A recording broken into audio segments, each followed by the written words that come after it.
Well, they were absolutely fantastic, weren't they? That you had these two titanic battles, and you know you. In a situation like that, when it's your main rivals in the league, and in fairness, in the last decade, they've probably been our main challengers for things. You know it's going to take a big effort to get through it. And in fairness, the players were absolutely wonderful, magnificent they were. And I think they were the better team both games. I think in the first match, well, it's too stupid to talk about it, but the goal being disallowed was, to me, the most ridiculous thing I've seen in years. But it didn't derail us. Why was it disallowed? Oh, God knows.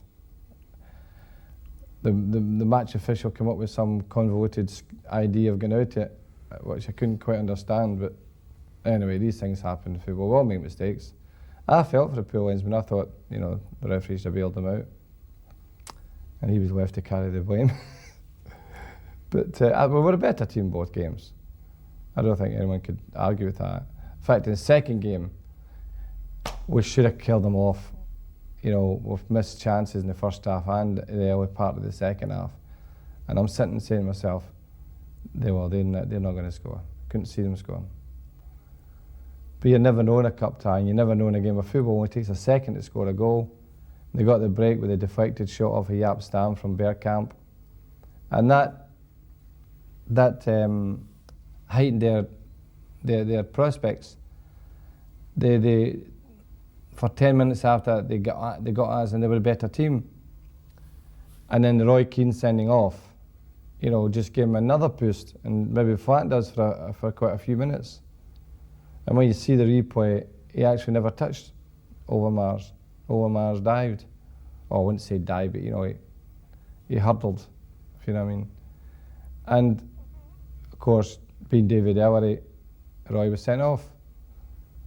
So I think for 10 minutes we were on the ropes. We were like the boxer who needs a bell to get himself recovered.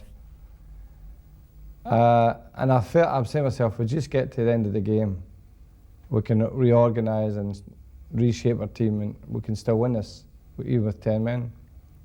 Oh, my main thought was to get to the end of the game and go for the penalty kicks.